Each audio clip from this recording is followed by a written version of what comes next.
Good morning. Good morning. Hey, everyone. Welcome to the Daily Drop In Morning Show, where the Teach Better team is live every single stinking morning, Monday through Friday at 7 a.m. Eastern. I have Mike with me, and we are Central Time Zone friends. So it's just about 6 o'clock here, and we are very excited to kick off a wonderful show with you.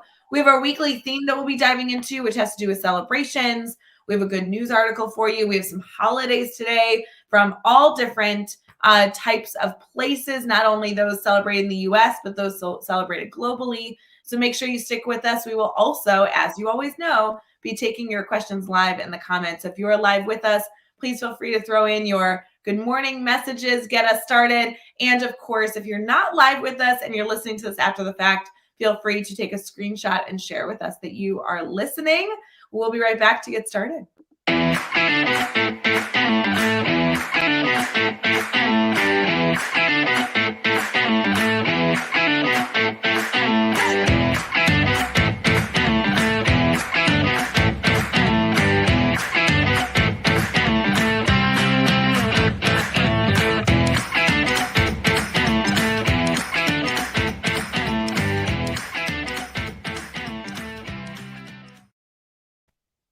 Good morning, everyone. Welcome to Daily Drop-In. We are thrilled you're here on Tuesday morning, November 30th.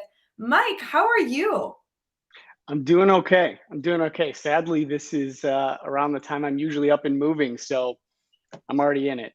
I was going to say you're like ahead of schedule now because you typically would not be, like camera ready at 6 a.m., right? No, I kind of would be. That's kind of a running joke with my staff is that they get emails before 5 in the morning and they're trying to figure out if I schedule them or if there's really just something wrong with me. So you're like, you get up very early and kind of get ready for your day. Is that your approach? Yeah, like to take my time. I plan out my whole day. As much as I'm involved in technology and love every aspect of that and have been for years, I still handwrite my schedule out and create my top 3 items I need to try to take care of for the day. So yeah, there's some nerdness that happens there early in the morning, but it keeps me on track. I love a good nerdy morning. I'm a huge Yeah. fan. And you already have things that I want to dive into, which I'm going to have to pause because I do want you to share a little bit about yourself for people who haven't connected with you. Yeah. But you did just say that you have 3 goals to accomplish every single day. Is that an intentional 3 or sometimes is it like 25? So as we know, it doesn't matter if you're in a classroom or a principal somewhere. There's going to be 75 things that pop up probably before 10 a.m. But the type of planner that I use narrows it down to 3 that I know that if I get those 3 done, I can go to bed and actually fall asleep. I love it. Well, for Yep. everybody listening here, I know we've been live for 3 minutes. If you don't have your 3 things selected, we'd love to either have you take on the challenge of writing down those 3 things and setting that goal for yourself this morning, regardless of when you're listening. And if you're willing, especially if you're here live with us, we'd love to hear your 3 things. I won't lie, Mike. I have my to-do list right here. I'm a paper pencil kind of Yeah. schedule keeper as well to a certain extent. And I have a lot more than 3. I would love to go through my list this morning, maybe after we're live, and choose my 3 as well. So if you're listening here, we'd love to hear your 3. Mike, for people who may not be familiar with you, maybe this is the first time they're connecting with Yeah. you, would you mind kind of sharing who you are, what you do, kind of all that jazz? Yeah, of course. I am an elementary school principal. I'm in my 5th year as a principal here in Illinois, but originally started it at the middle school level. Was out teaching 8th grade science for a little over 8 years, and then was a middle school assistant principal and athletic director for 4 more, and then had an opportunity within my district to try to work my way into a principal role in the elementary school, and it has been pretty amazing, pretty fulfilling. Didn't think I'd end up in elementary, but extremely glad that I did. I know. I mean, as a middle school person, I mean, you went to the dark side here is really what happened.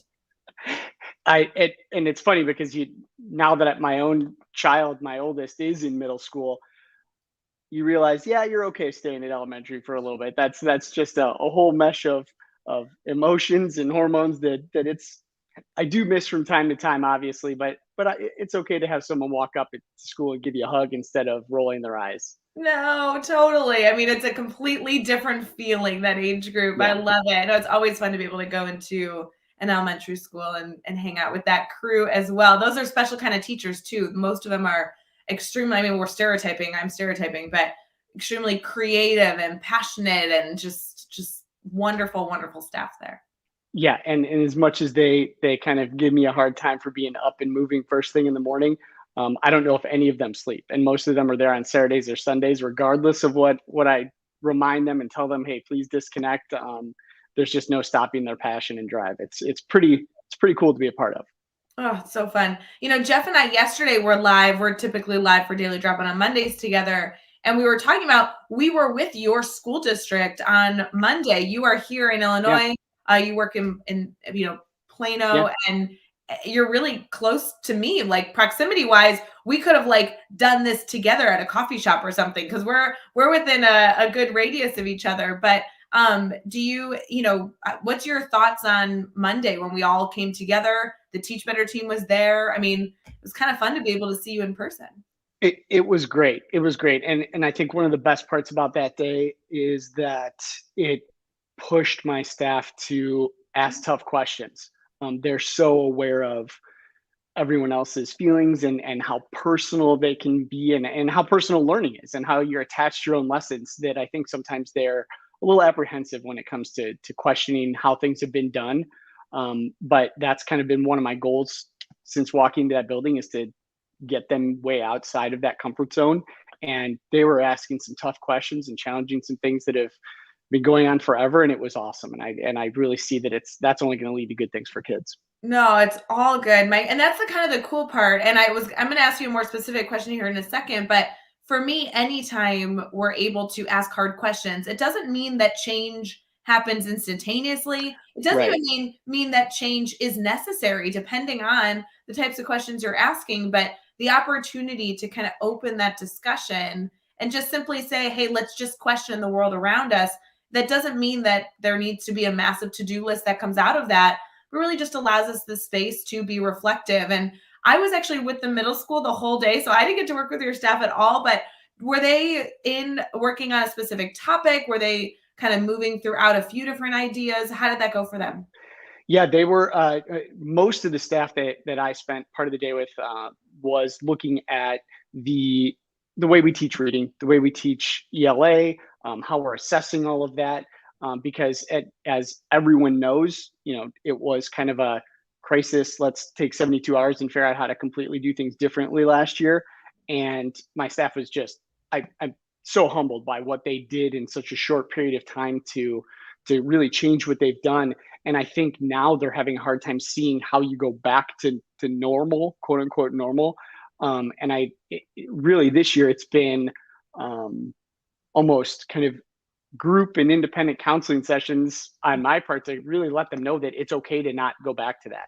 And that Mm. if we're not going to question it and go big, then we're going to miss a really good opportunity here. So I think that a lot of that focus on Monday and even into Tuesday was, how do we carry this idea that we can just be better?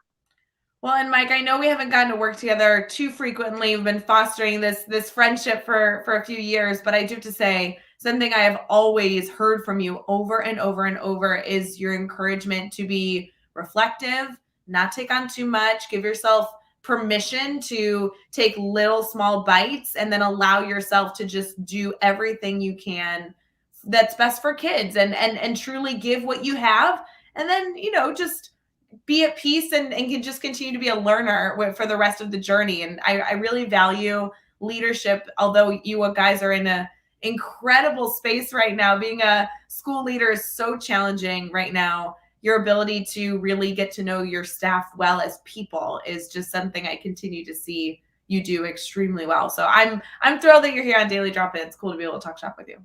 Yeah, no, it's great to be here. Yeah, and I think that the best part about the way our school culture has kind of grown into is that um, my staff calls me out when they see me not following what I suggest. Right, if I'm taking on too much, I'll have someone stop in and go, "What are you doing? Like you can't do that. Don't send that email yet. Just wait." And that I think goes back to that questioning piece that they just weren't used to. Is that I have to be questioned too. So it's Sure. a good thing. Yeah. Absolutely. Oh, so cool. Personally, I also know that you had a doozy of a start of a year. Did you move like the first day of school or something ridiculous? Can I just call you out on that? I have to know. Yeah. Yeah. The housing market made that decision for us, and that was really kind of it to plan the move on the first Friday. So we started with kids Wednesday. We moved houses Friday. No stress, super calm. No big deal. Yeah, it's too bad you don't have like anything exciting going on in your life. Yeah, no, it's super boring. There's nothing happening at all. Yeah. Well, I'm glad that you and your family are in a wonderful new space and hopefully enjoying that so far. We're going to transition here into a segment that we call Brainstorm Bank, which is where we get to discuss our weekly theme. We always on Daily Drop In love to bring a new idea, kind of like an overarching theme Monday through Friday. But we also intentionally during this time see if anybody who's tuning in with us live has questions that they want to pose or literally anything we need, anything that you need. So Mike and I will be right back. If you have a question that you're pondering, kind of wanting a brainstorm partner in any sort of thing that you are working through, make sure to post your questions in the comments and we would love to support you.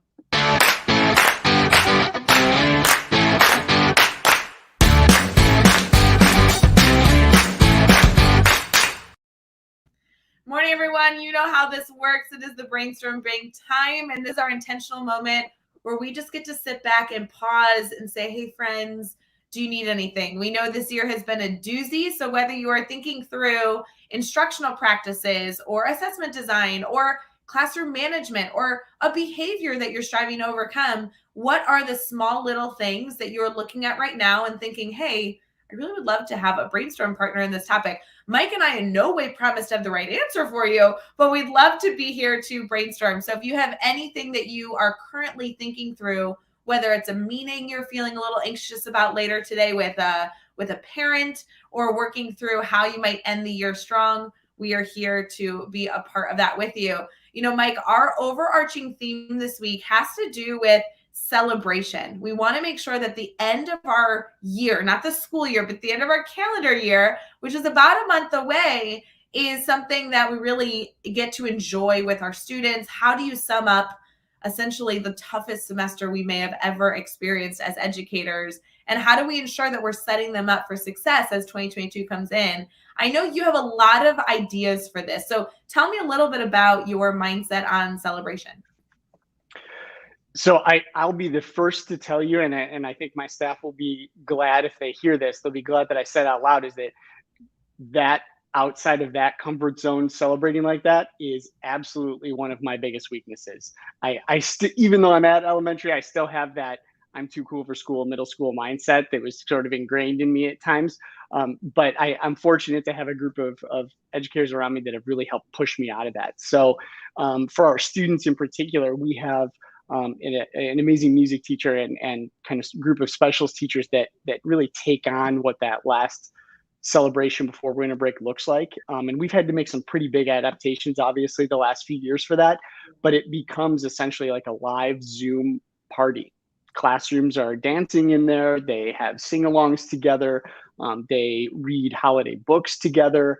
Our music teacher last year sat in a full-blown blow-up Christmas tree costume behind the screen, like just dancing in front of her camera in her room for everyone. And that's grown from everyone in the gym together doing that same type of celebration. But it really kind of fell right into it. We did the same thing around Halloween, and kids got to parade in their classrooms live. I think one of the best pieces of that is that we get to then share that as a private link with our families or record it, and then it gets to go on to a private, YouTube link that only our families can get to, so they can be a part of it too. So when the kids come home and talk about what they did, parents get to sit there and watch a 20-minute video of the whole day with them. And I think that's been awesome. Okay, that is such a cool opportunity that you guys have created in your building. I want to ask you about logistics, if you don't mind, because we're getting comments right now being like, oh my gosh, that's so awesome, or tell us more. And the logistics of that initially when you were planning with obviously those incredible educators that are helping you bring this to fruition, it's not necessarily something you just snap your fingers and it's ready. So when you were trying to essentially duplicate us, your whole group coming into the gym and celebrating. Now you're transferring into Zoom. I'm seeing some questions in the chat. We'll get to that in just a second. But how does that even begin? How did you plan those logistics? What are some of the settings? What's the communication that you provided? I want all the things. Yeah, so we use Class Dojo we have Class Dojo, and then we just started a school Facebook page this year. So Class Dojo, I like it really just for the messaging piece. Like everybody else in the world, you like it when a message comes straight to your phone, feels more like a text. It's easier than email. So those quick pieces of information, we use that so we can pump out links, we can send images, we can do reminders all through that for our families. And then really it's the in our building, we have what they call the TAC team, Technology at Centennial. And it's a group of 5 or 6 teachers that on their own have created here's how we're going to support one another with technology. And kind of the bigger shout out that's far beyond putting on a holiday celebration was that they really led trainings going into last school year when we had to be hybrid or remote or who knows what we were. We found out Monday morning, and they created their own website. They created their own tutorial videos that teachers could go back to. They had office hours that teachers could come to. So we're just beyond fortunate to have a group of teachers that do that. So they really took on the logistics of that. It was trying to figure out how you can have, if you're limited to a number of viewers on Zoom, how does that look? So some of that, to be honest with you, ended up being a Zoom recording that we then put out through YouTube later, just so we didn't have parents missing out on it, unable to connect, because yeah, we had that for the first one. Nothing was perfect. We had about 75 people calling the office. The office staff loved me that day because the link wasn't working properly. So they fielded probably 75 calls in 6 minutes to figure out what was happening. But they were even coached up enough to be able to remind them of where to go, how to log out, what to test. So it's really been a coaching staff up on how to do that. Well, and I know we're getting questions in the comments, so I'll get to those in just a second. Please feel free to keep posting those questions. We'd love to answer anything you guys are still thinking through. Because Mike, I love that we're talking about this now, because these ideas, you're kind of looking at implementing them in the next 3 weeks. It gives you a lot of time to figure out these logistics. So I do want to follow up though, you're talking about these teachers, these incredible leadership roles they've decided to be in to support their colleagues, which I love. Yeah. It's one Zoom link that they are essentially like creating this opportunity. What does it look like on Zoom? How do the classes get involved? Can you tell me a little bit about, yes, not only the coaching that happened behind the scenes, but what the teacher, like if I was a 2nd grade teacher or a 5th grade teacher, what was my direction in terms of supporting and getting my kids ready for the Zoom?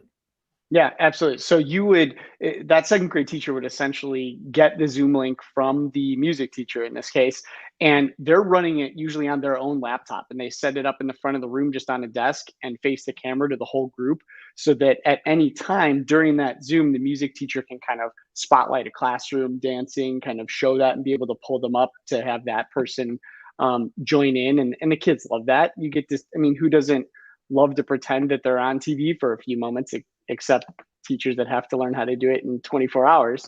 But the kids loved that. And that way parents, when they go back and view it, get to kind of see their kids every once in a while and see their kids' classroom. So that's a lot of fun. Well, and I really love these like tips and tricks, truly, Mike, because you're talking about that spotlight feature, just not to sound like a goof being so terrifying, but it allows the screen to be big so that everybody watching can really mainly see that one image, that one screen, that one feed. And so that's a perfect way to kind of pull up the focus of different classrooms versus, as many of us taught in a virtual setting, you're kind of looking at the grid of individual pictures. You have an opportunity to kind of bring one forward that everybody can focus on. I really think that that's a great opportunity to allow people to feel like they're on TV. I love it. Yeah, absolutely. Also, the focus of having somebody have the role of managing the technology that's happening in the moment, right? That's kind of a big thing, that I'm very involved with. AIMS, that nonprofit in Illinois that supports educators, and we have an event here in legitimately 1 week from today. So I'm not saying I'm nervous, but I'm kind of geeking out. And one of the things we talked about is like, we truly have somebody whose only job is to run the tech and that's it. Like there's nothing else that they're responsible for. You've kind of created that and had that opportunity with the music teachers that have stepped up, that, you know, is in control of that management behind the scenes. Yeah, we've been very lucky with that, and our art teacher as well is a part of that. So I think at that time, because they don't have students with them, they sort of are.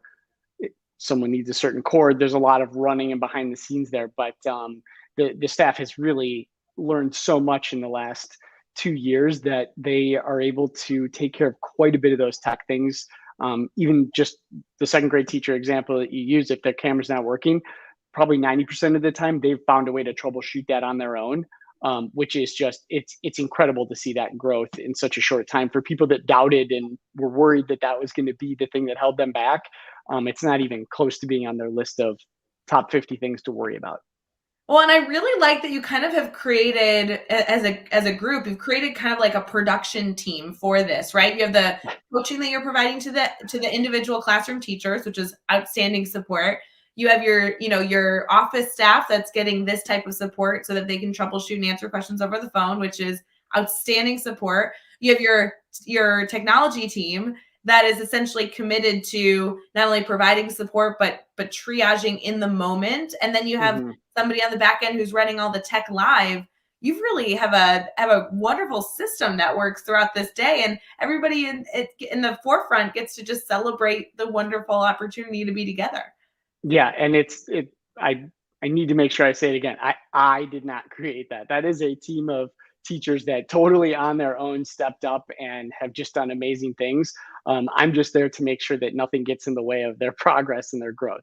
Well, and if you don't mind, I know we have questions in the comments we want to get to, but if Yeah. you don't mind, Mike, tell me about what it's like to be a leader where you have these educators that came up with a phenomenal idea. They want to run with this idea. What is your role in that? You know, do you know, get your hands dirty and get into the logistics, or do you get to be somebody who really just keeps the time block safe so that nothing gets in their way? How does that work for you in terms of your approach to leadership? I think the answer to that is yes, all of those things. It's been, my own personal journey in leadership has had a ton of times where I've failed and tried to take on too much of my own. And some people that I've worked with in the past would probably be the first people to say, yeah, no, he's done that before. That delegating piece was not originally a strength. But then I think it comes down to the fact that, and it's a line that I use it at school all the time, and I probably get laughed at the number of times I use it. But if our ceiling ends where my expertise ends, then we're all in trouble, right? That if you're waiting for one person to have every answer, it's just not going to happen. And I think that's been the biggest growth piece in that leadership the past 2 years is just the number of things that I don't have an answer to, because they're all so new. So really, it's been an opportunity to seek out those people that don't normally speak up in those meetings and share those ideas and really get them to come out of their shell and share things that they're doing in their classroom. And then when they're doing the right thing and they finally look like they're ready to share, I try to jump in and take care of as much of that other stuff out of the way. So if that means I need to go grab a cord from someone somewhere and help plug things in and get it working, yeah, I can do that. If I need to cover a class for a half hour, you better believe I'm going to do that, because their success is far more important than mine. They need to be ready to do that. Mike, I love your approach to leadership. I am in awe of this. I would love to see pictures of not only your school doing this, but the other schools that I'm sure are going to steal this idea and do it. It is all about sharing. And I love this very tactical strategy of how we can celebrate. We kind of joke on Daily Drop-In that it's always fun to talk really high level, top level, philosophical, but that's not the stuff that actually enacts change necessarily. We love when we're able to take an idea and put it into action. And you have already given us so many different things that we can truly get started with today, whether it is setting up our to-do list or organizing a big school celebration via Zoom, which is so fun. We do have a question here that I want to make sure we touch on. This is a Facebook user, meaning that they're in our private Facebook group. If you are not in our private Facebook group, friends and family, feel free to head over to teachbettergroup.com. You can join that private Facebook group. I'm sorry, I typically am like, it's full of like 8,000 teachers. I have no idea. It's way more than 8,000. There's a ton of educators in there that just love to talk shop And you can join that over at teachbettergroup.com. This question here says, how did the conversation that you have and how did this help accommodate for the students who can't participate due to cultural differences so they can be included in your community that you serve? You know, Mike, obviously this is a big thing that we need to be aware of. Like anytime we're doing something in school, making sure it's inclusive, right? Always we want students Absolutely. to feel included. So can you answer this a little bit? Yeah, so to be perfectly honest with you, this past year as we went through this, we were fortunate in the logistics piece of it that wasn't something that we had to add to that discussion.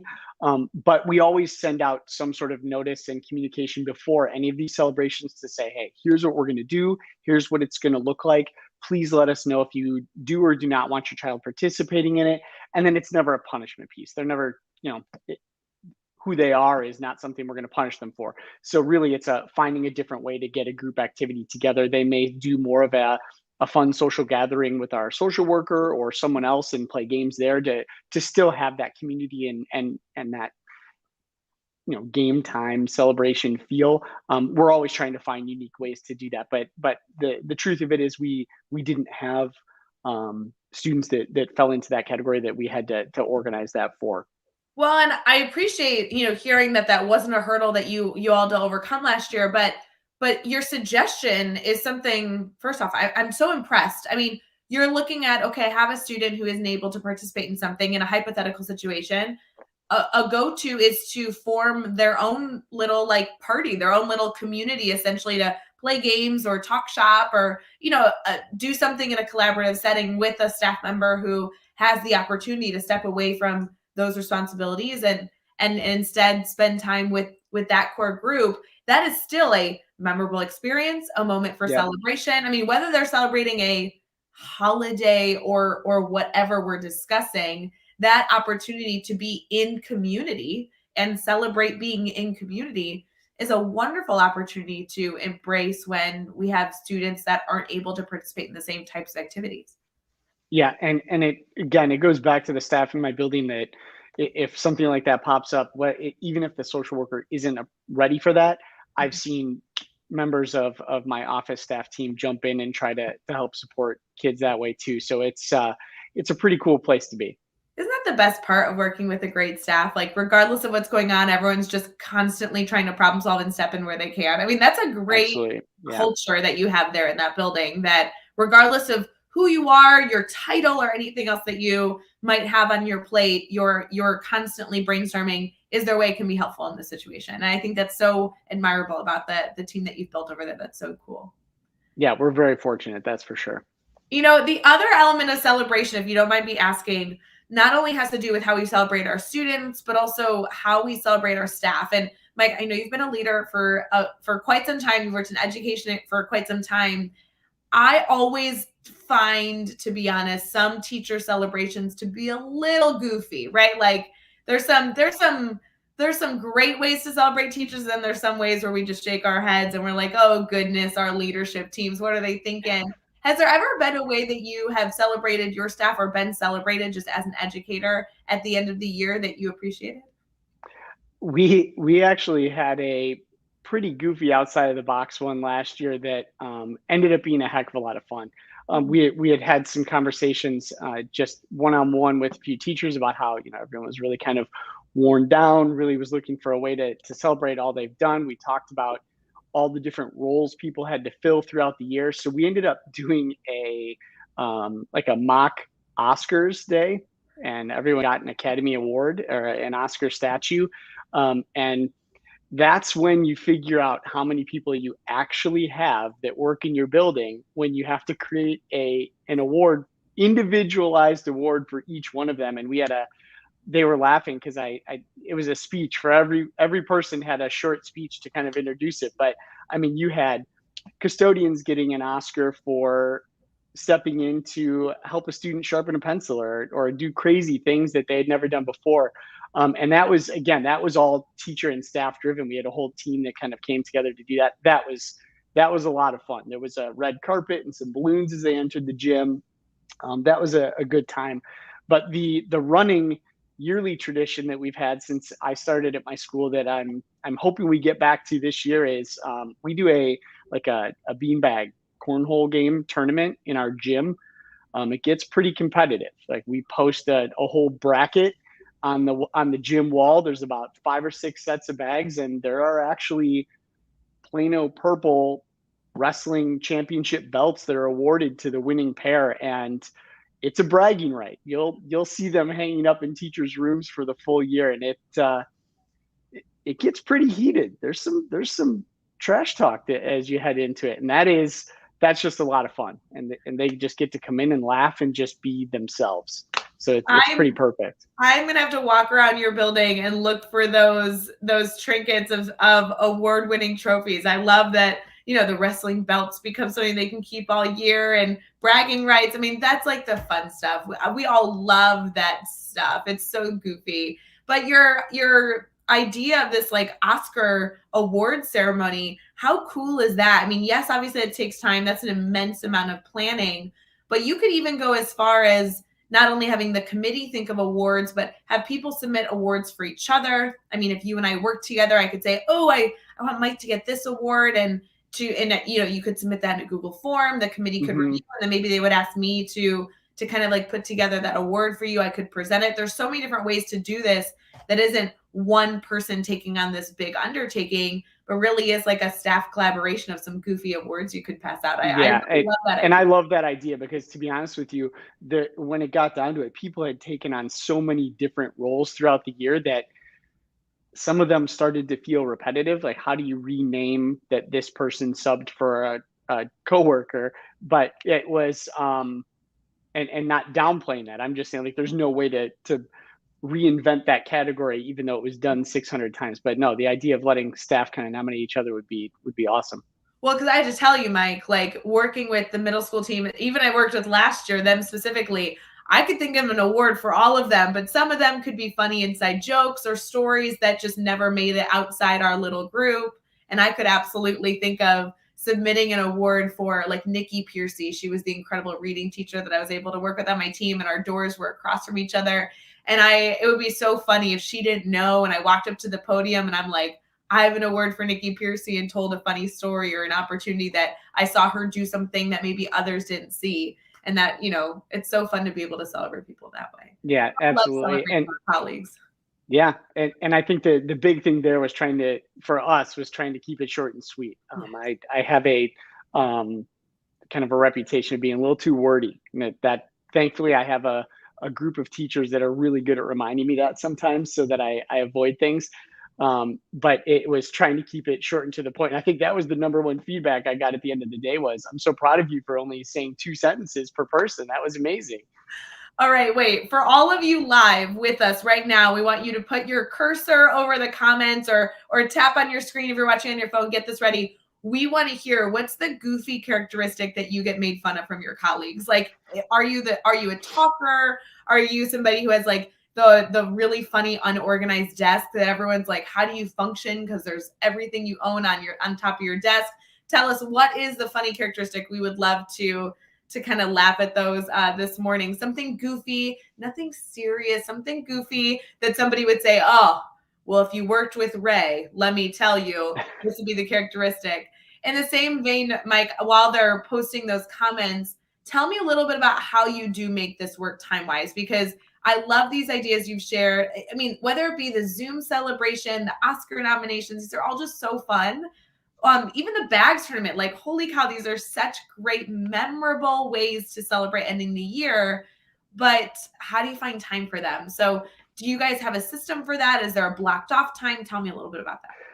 So those events, those specific ones, the Oscars one and the bags tournament, tend to happen the day before breaks, where we have a half day school improvement time. And the fact is that there's so much team time and team discussions and professional development happening in the building every day that I actually went in and had that conversation with my superintendent and said, listen, based on what's been happening here the last few years and how hard they're working, they need this time for improving their mind so that they show up after break. I need them to come back.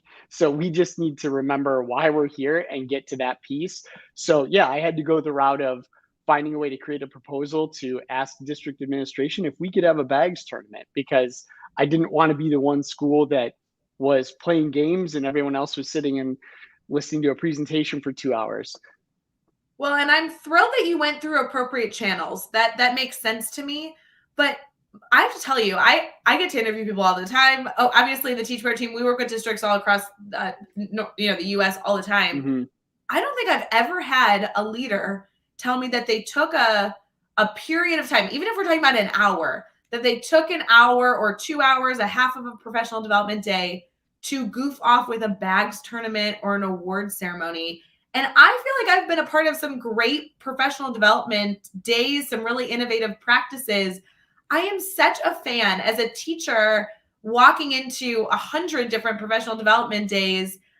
There's so many things I can appreciate. I love when they give me classroom time to get my to-do list done, things like that. Mm-hmm. I would have loved an hour of a bags tournament. Like, how great of you to kind of step out of the box and do some things so out of the norm. Now that wasn't just because I had this amazing idea. That was my first year in my position as in this building.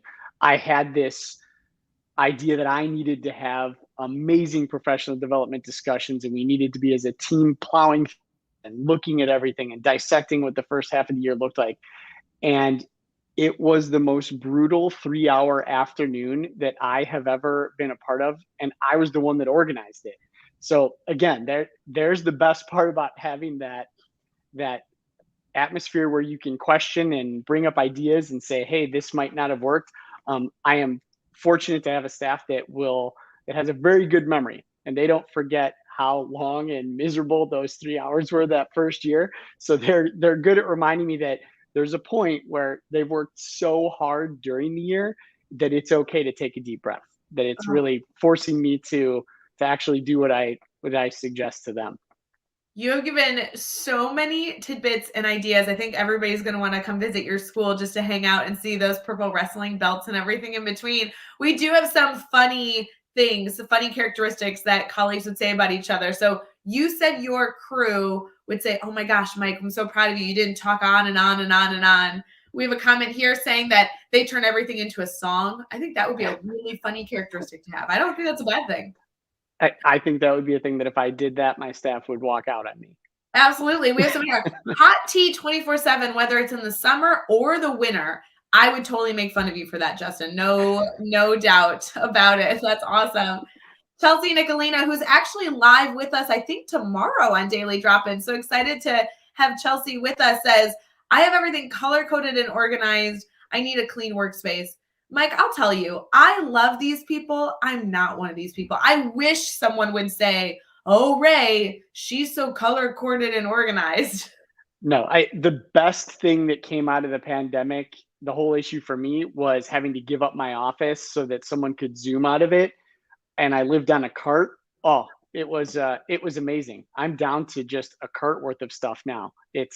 I have some secretaries, fortunately, that remind me of piles that used to be there before, so we avoid that too. Oh, so funny. I think I really do consider myself organized. I mean, I did show you my fancy schmancy to-do list over here. Let me tell you, right? That's organized, but color-coded. For those of you who follow Chelsea on Instagram, you know that she is very organized, very strategic. She's the teacher we all want to be, essentially. So it's all good. We can aspire to continue to strive to have those characteristics.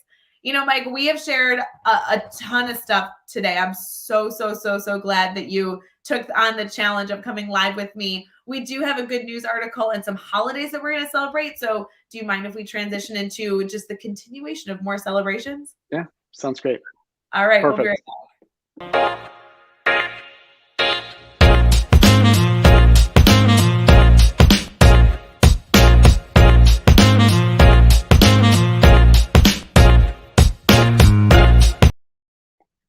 All right, friends, welcome back. We are at the tail end of our Tuesday, November 30th Daily Drop-In Morning Show. we have talked a lot about different celebrations, different opportunities to build collaboration in your buildings. And we're going to continue that discussion with some celebrations of not only goofy holidays that are going on today, but also some serious holidays, some religious holidays that are celebrated around the world. And then also we have a good news article that is definitely something worth celebrating. So as we're looking here, Mike, I know you're somebody who likes a good celebration. Some of these holidays are usually a little wacky, but some of them are good. So let's go through this. First of all, as a reminder for everybody, today's Giving Tuesday. So Giving Tuesday is a day set to strive to benefit your community. If there's any opportunity you have to give to others, not only every day, but specifically today, that would be wonderful. It's also a National Computer Security Day. That seems important, right? I don't know, computer security. Seems Not like really a good fun, but yeah.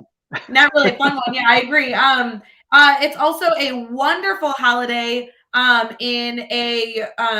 apologize, I'm pulling this up to make sure that I give you all the right information.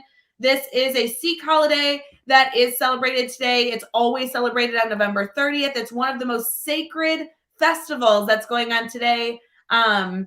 It goes through so many different things about the story behind this holiday, the festival that gets to be celebrated. So if you have any team members, staff members, or students who might identify with the Sikh group, definitely celebrate the holiday. Ask them about what they are celebrating. We also have anybody in the Jewish faith continuing their celebration of Hanukkah today. So we just have a lot of wonderful things there. For those of you who may not be identifying with a religious holiday today, I know many of you are going to identify with National Mason Jar Day. It's always cool, right? Like a good mason jar, Mike? Absolutely. We made our own pickles one year. We had a little garden outside, so I've familiarized myself with a good mason jar. Yeah. That's a fancy mason jar. I'm thinking like the people who like sip a beverage out of a mason jar, but you're talking about like creating something. Like that's after the pickles are gone. That's how you celebrate the pickles. Yeah.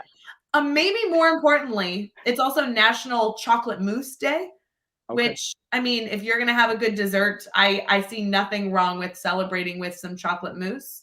And last thing, it's National Stay at Home Because You're Well Day. So I think this is insinuating that even on a day that you are physically feeling okay, giving yourself permission to take a break. We're not necessarily encouraging you to do that on a Tuesday, but if you need it, if you need time for yourself, please make sure you are taking it. That's a big reminder for any educator out there for sure.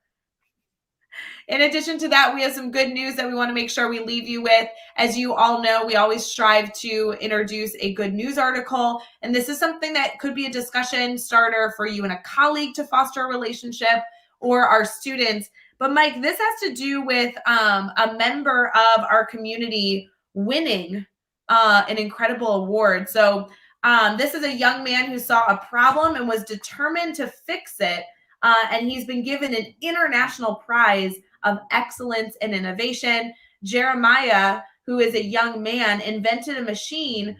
And think about this for a second. This is a big deal. Invented a machine that delivers electricity to homes by absorbing the kinetic energy from vehicles passing over the roadways. So this device powers 150 small homes and doesn't rely on any weather patterns or batteries or anything. It's just based on the energy that is produced by people driving by these homes. So with this, out of 350,000 contestants, this student was able to be picked for a $100,000 award thanks to a global student prize that he was just awarded. And this was a huge deal that they are celebrating Jeremiah's incredible feat with the understanding that he got to do a Zoom with Hugh Jackman, which is a very cool prize to win.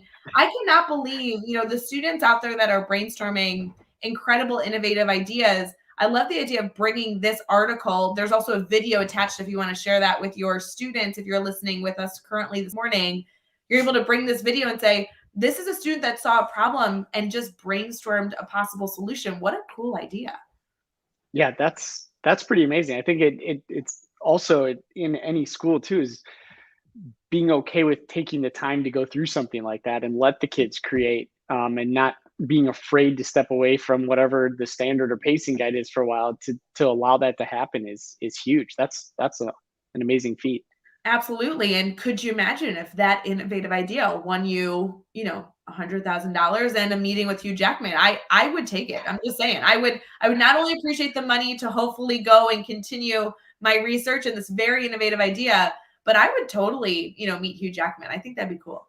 Yeah, and I'm hoping for that kid's sake that he has a team of people around him that helped him get a patent for it too, because I think he may be able to host Hugh Jackman somewhere with that idea someday. Ain't that the truth? I love it. If you guys are looking for good news articles or any holidays that you want to celebrate with your friends and family, we are using Good News Network this morning, goodnewsnetwork.org, to bring you that article. So feel free to go check that out and grab the video, because it not only was a big opportunity to celebrate, but also there's some good video of some celebration of the award winning and everything in between. So definitely go check that out. Mike, it has been wonderful to chat with you. We've been able to touch on so many different things. Do you mind sharing how people can stay connected? Maybe they have questions on how to organize the most perfect to-do list ever that they might want to ask you about those 3 things. Or you've shared so many ideas on different ways to celebrate staff. They might want to pick your brain a little further. Yeah, they could probably reach out to me. And I noticed you've got your fancier name there with your Twitter handle. That was a rookie mistake on my part, just to have my name there. But it is at Mike Teaches, capital T and then a Z instead of an S, because that's how creative I am on Twitter. And that's how you could reach out to me directly there. And I absolutely, everything we've created or talked about, I'll share with anyone everywhere. That's the only way we get better, is kind of that open sharing. So I love it. And be my even pleasure. if you can't hunt down Mike, direct message me or anybody on our team. We know Mike super well. We're introduced you. We'd love to connect you. That's what this show is all about, bringing on people that are able to not only share incredible stories, incredible ideas, but also continue to grow our network. As all of you know, it is Tuesday, November 30th, and you are about to walk into the best Tuesday that you've ever had. So we are excited to be here to celebrate that with you. As a reminder, for anybody who is in an administrative or leadership position, we do on Tuesdays have 2 different sessions for our admin mastermind. So you can go join that group for free over at teachbetter.com/mastermind. And as you know, we are headed into a week of a lot of Teach Better team celebrations. So keep your eyes out for all that fun. Mike, it was so fun to be able to talk shop with you. It was awesome. Yeah, we get to hang out here as we say goodbye to everybody, but I really appreciate you being here. No, I appreciate it. It's been my pleasure. This was a great experience. So fun. For everyone else, we hope you have a wonderful day. Let us know if you need anything. And we'll see you back here tomorrow morning, bright and early, for Wednesday morning for our daily drop-in. So have a wonderful day, guys. See you later.